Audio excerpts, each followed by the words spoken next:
오늘은 사순절 두 번째 주일이었고 지난 주일날은 사순절 첫 번째 주일이었습니다. 우리 기독교 절기를 크게 나누자고 하면 6개의 절기가 있는데 사순절은 그 중에서 네 번째 절기이지요. AD 325년 니케이아 종교회의에서 공식적으로 교회의 절기로 채택이 되어 그때부터 사순절부터 시작해서 부활절을 앞두고 예수님의 순환을 생각하면서 성도들이 회개하고 기도하고 금식하면서 부활절을 준비하는 그러한 경건의 기간이라고 할 수 있습니다. 그래서 우리들은 옛날부터 고기도 절제하고 쾌락도 조금 절제하고 오락도 또 영화 보는 것이나 TV 보는 것도 그리고 여행하는 것도 절제를 하면서 살려고 합니다. 아울러서 자선 활동은 그때 많이 하려고들 우리 기독교 역사 속에서 보아왔습니다. 사순절이 시작이 되면 지난 주일날도 말씀을 드린 것처럼 구약 시대의 전례를 따라서 재를 가지고 이마에다가 십자가 모양으로 바른 다음에 회개와 슬픔을 상징하는 모습으로 그리고 사순절이 시작이 되어집니다. 그러므로 예수님의 고난과 아울러서 부활을 묵상하면서 신앙을 돌아보는 이 좋은 기회에 우리 주님암 교회에서는 벌써 오래전부터 이 사순절의 봄철 대신방을 해왔습니다. 금년에도 벌써 4구역 신방을 했습니다. 이러한 신방을 여러분들이 어떻게 받으십니까? 이런 신방을 여러분들이 어떠한 신앙 고백을 가지고 어떠한 경건한 마음으로 신방을 받으십니까? 한번 생각해 보시기를 바랍니다. 사순절 첫 번째 주일이었던 지난 주일에 이어서 겟세마네 동산에서 기도하셨던 예수님의 기도하는 그 모습을 오늘 또 계속해서 살펴보도록 하겠습니다. 예수님은 겟세마네 동산에서 어떻게 기도하셨을까요?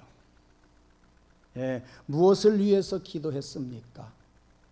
지난 주일날 말씀을 드린 첫 번째입니다. 하나님의 뜻이 이루어지기를 위해서 기도했습니다.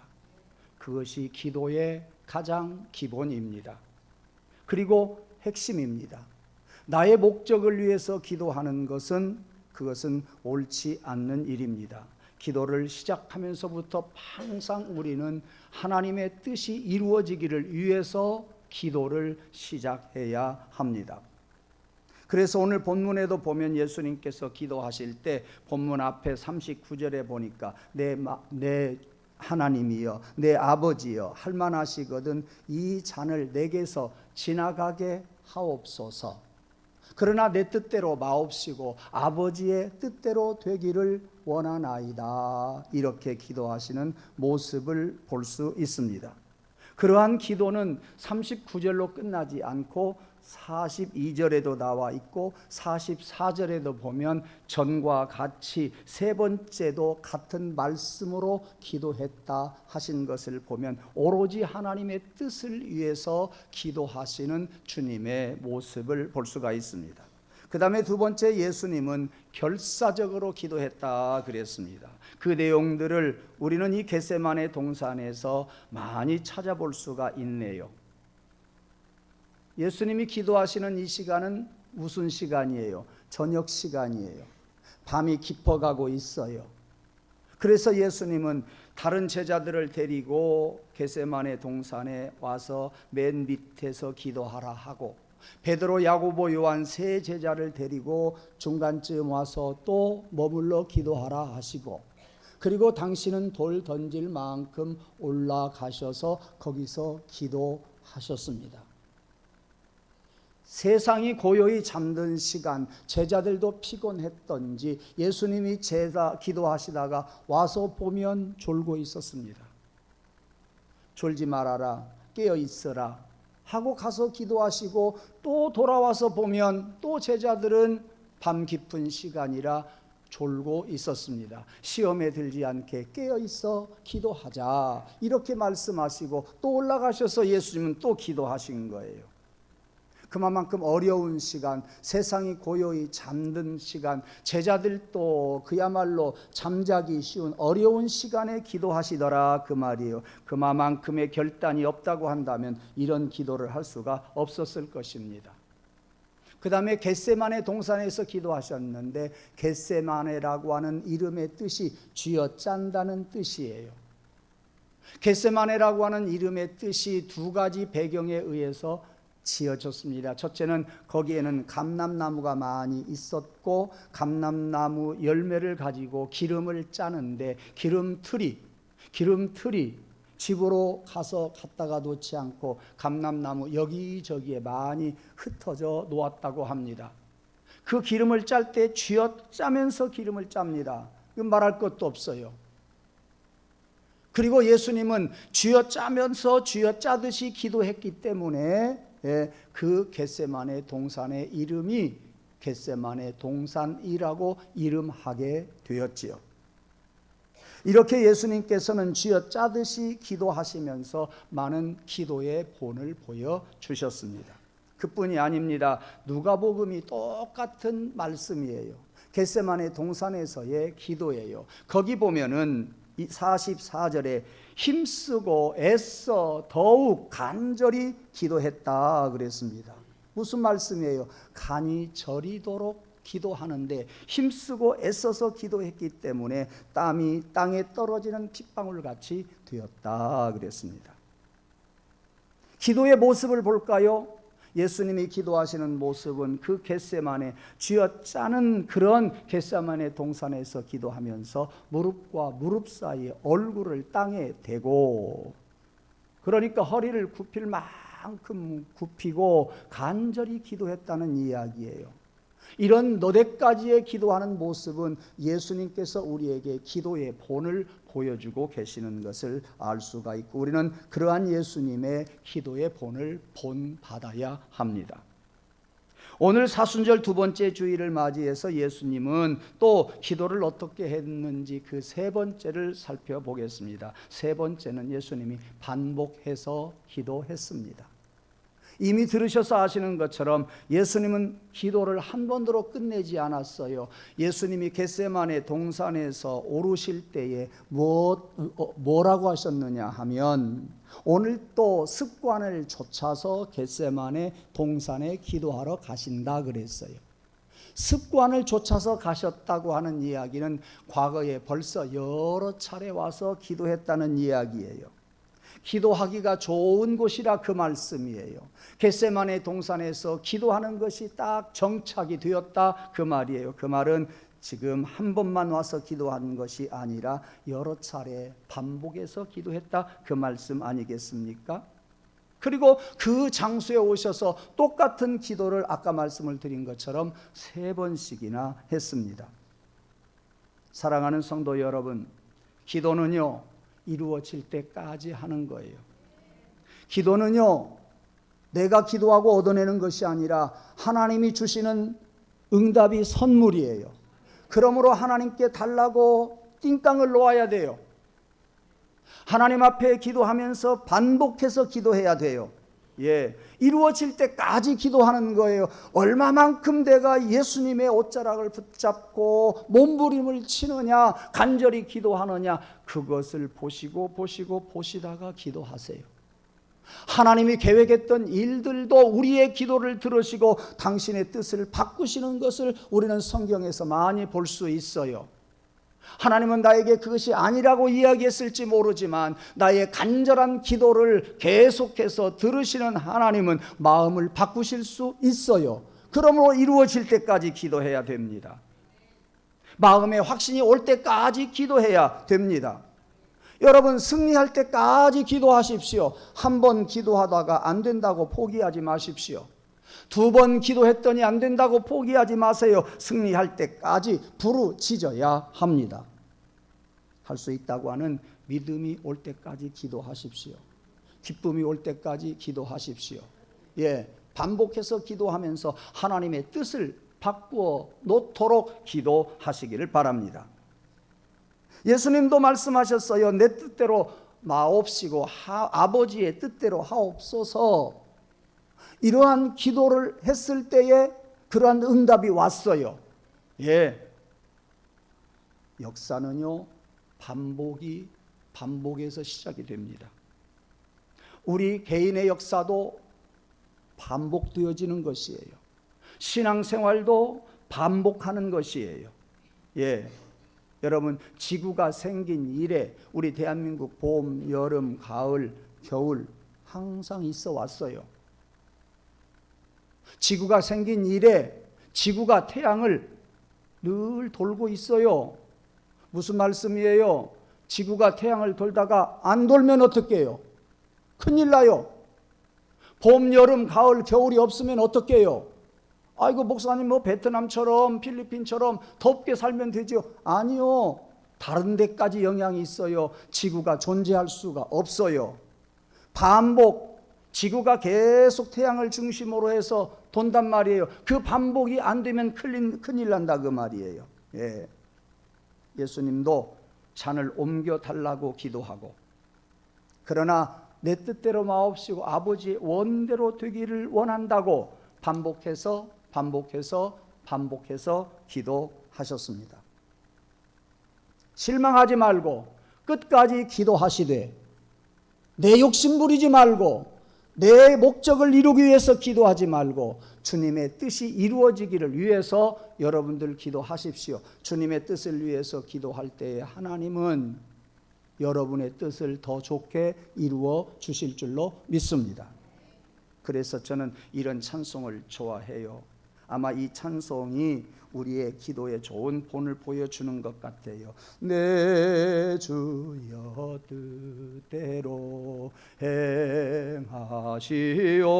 행하시옵소서. 온 몸과 영혼을 다 주께 드리니 이 세상 고락간 주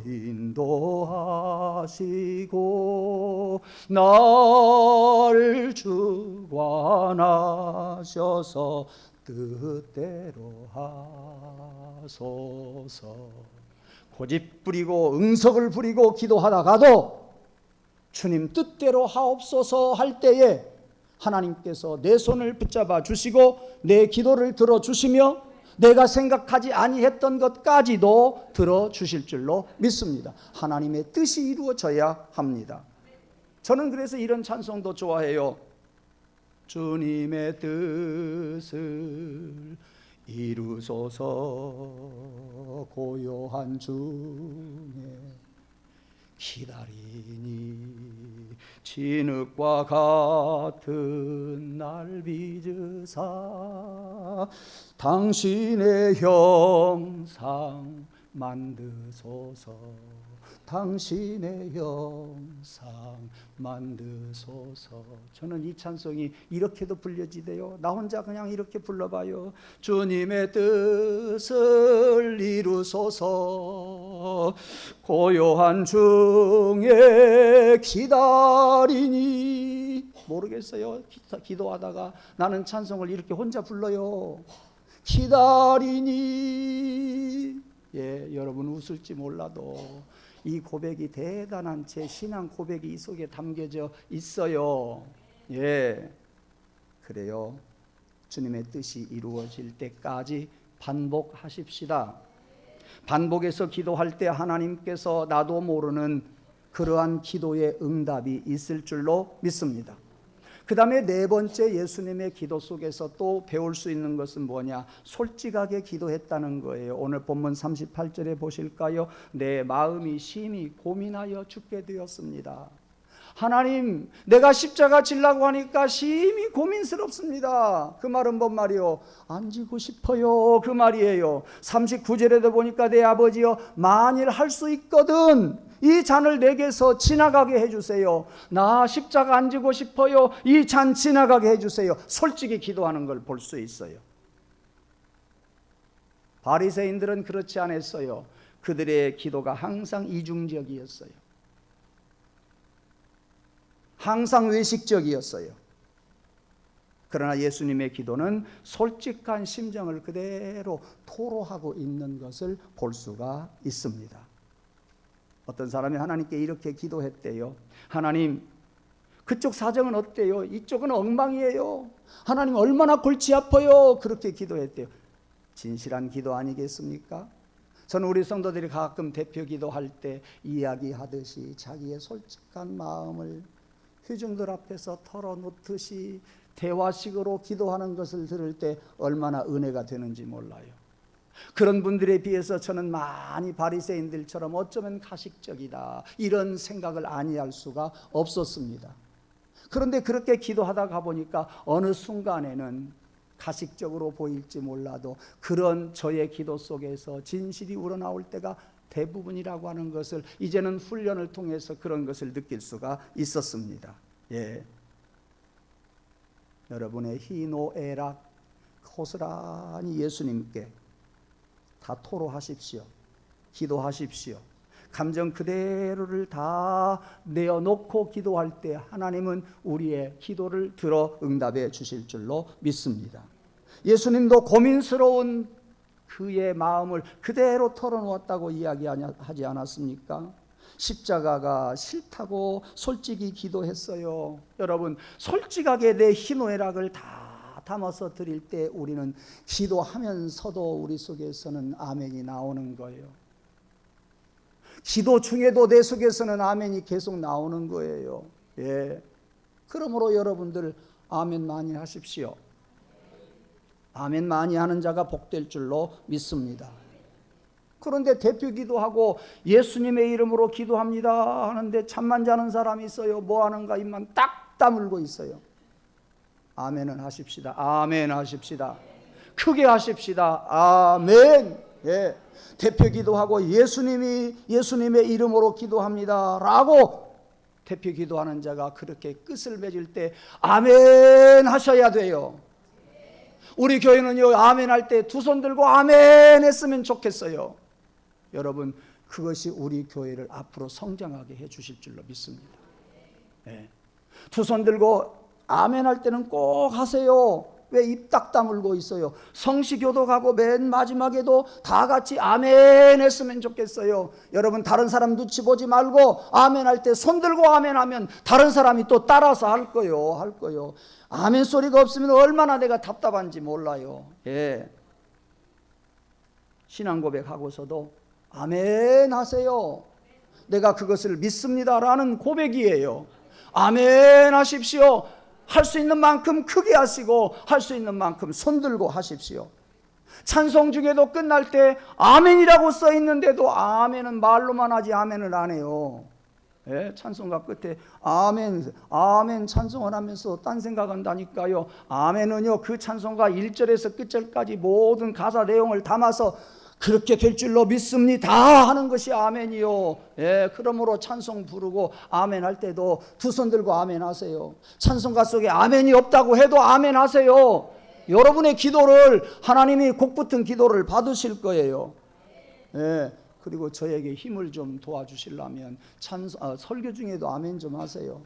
할똥말똥 저 사람 하나 눈치 보다가 하고 조금 신났다 싶어지면 그때 가서 설교 끝나고 찬송할 때 박수 치면서 찬송하고 은혜가 안 되네 그러면 또 가만히 있고 그러지 마세요. 설교할 때 아멘 하세요. 여러분에게 은혜가 되고요, 여러분 옆자리에 있는 사람 성도들에게 은혜가 되고요, 저에게도 은혜가 되고요. 그러다가 보면 이 사람 저 사람 4사람 10사람 30사람 우리 모두 다 같이 은혜 받을 수 있어요. 예. 다시 말합니다. 설교 중에 아멘 합시다. 찬송할 때나 찬송 끝날 때도 아멘 합시다. 축도할 때 제일 크게 아멘 합시다. 대표 기도할 때 아멘 합시다. 신앙 고백할 때 아멘 합시다. 성시 교독할 때 아멘 합시다. 그래도 않는 사람은 부모님 말씀 어려서부터 더럽게 안 듣는 사람들.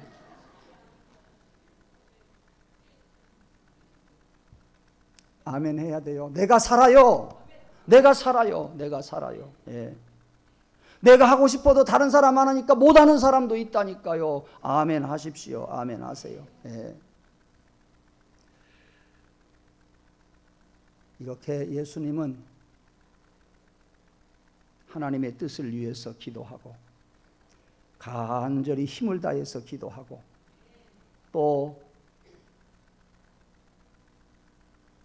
자기 심령을 다 털어놓고 기도하고 그렇게 기도했을 때에 응답이 왔어요. 뭐라고? 내 뜻대로 마옵시고 아버지의 원대로 하옵소서. 겟세마네 동산에 오르실 때는 고민이 많았어요. 나 십자가 지고 싶은 마음이 없었어요. 그랬던 예수님이 기도하고 나니까 내 뜻대로 마옵시고 아버지의 원대로 되기를 원하나이다. 이렇게 기도하게 되었어요. 그것이 기도의 응답이었어요. 예. 그래서 뭐라고 말씀하세요? 겟세마네 동산에 오르셔서 기도하고 응답하신 내용이 뭐였어요? 예. 응답 후에 어떠한 일이 생겼어요? 여러분 잘 들으십시오. 자기에게 있어서 가장 중요한 문제를 기도하고 해결받게 되었어요. 마지막 문제를 해결받게 되었어요. 여러분 오늘 설교의 클라이막스가 여기에요. 뭔 말이에요? 아멘하자 그 말이에요. 예수님은 그렇게 기도하고 나신 다음에 십자가 문제를 받아들였어요. 인류 구원을 위해서 십자가 지실 것을 이제 응답받았다, 그러한 이야기입니다. 이렇게 응답받은 예수님이 뭐라고 그랬어요? 일어나 함께 가자 그랬어요. 예, 이 땅에 오신 최고의 목적을 달성했을 뿐만 아니라 예수님에게서 또 무엇을 배울 수 있는지 아세요? 가장 중요한 문제를 해결할 수 있는 능력도 받았다. 기도의 응답도 받았지만 그 문제를 해결할 수 있는 능력도 받았어요. 십자가를 질 수 있는 능력도 받았다, 그 말씀이에요. 오늘 본문에 가서 보고 또 누가복음 22장 43절에 가서 보면 똑같은 배경이에요. 겟세마네에서의 기도예요.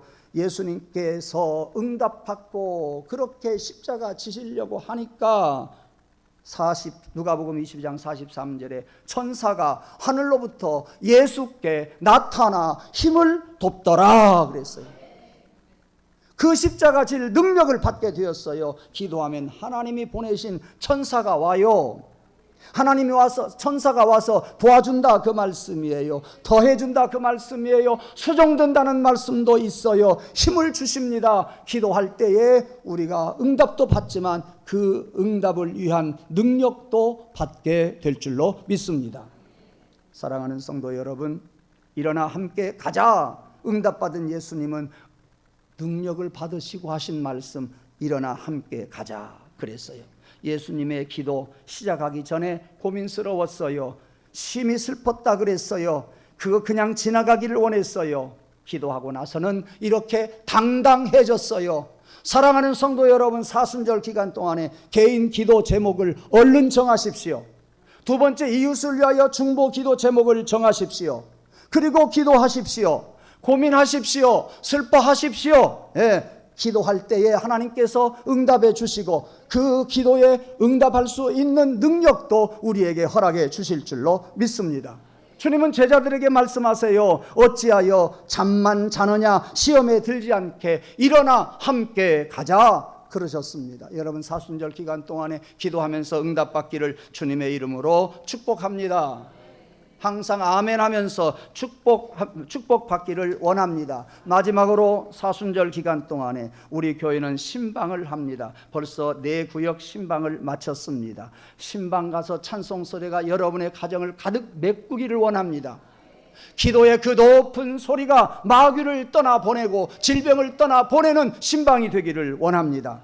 어둠의 역사가 여러분 가정에서 떠나가기를 주님의 이름으로 축원합니다. 여러분이 신방받지 않고 기도하지 아니하면 그 영적인 상태 고스란히 그대로 남아있어요. 그것이 어떻게 장난치는지 몰라요. 원수 마귀가 어떻게 거꾸로 때릴지 몰라요. 그러나 신방 예배를 드리면서 찬송하고 기도하고 말씀이 선포되어질 때에 그 말씀과 기도가 찬송에 그 가정을 꽉 감싸고 그 말씀과 기도와 찬송이 그 가정을 다시 살리는 그런 은혜와 복이 일어나게 될 줄로 믿습니다.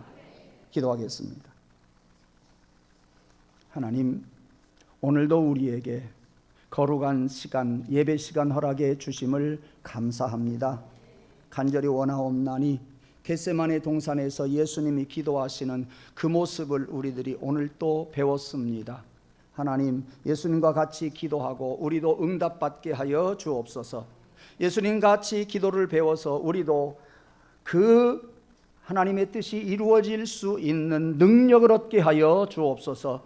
우리들도 기도하고 응답받되 특별히 이번 사순절 기간 동안에 경건하게 살고자 저희들 신방을 하고 있사오니 신방 예배를 통해서 우리의 가정의 찬송이, 기도가, 말씀이 선포되고 불려지고 할 때에 하나님, 우리 속에, 우리 가정에 다 어려운 것들, 무거운 것들, 질병들, 어두움들, 원수마귀 사탄들 다 떠나게 하여 주시옵소서. 예배하고 기도하고 찬송할 때 어느 순간 우리도 모르게 그 악한 것들이 떠나가고 우리도 모르게 우리의 문제가 해결될 줄로 믿습니다. 예배하지 아니하면 여전히 우리는 악한 것들에 시달릴 수밖에 없음을 깨닫게 해 주옵소서. 예수님 이름으로 간절히 기도드리옵나이다. 아멘.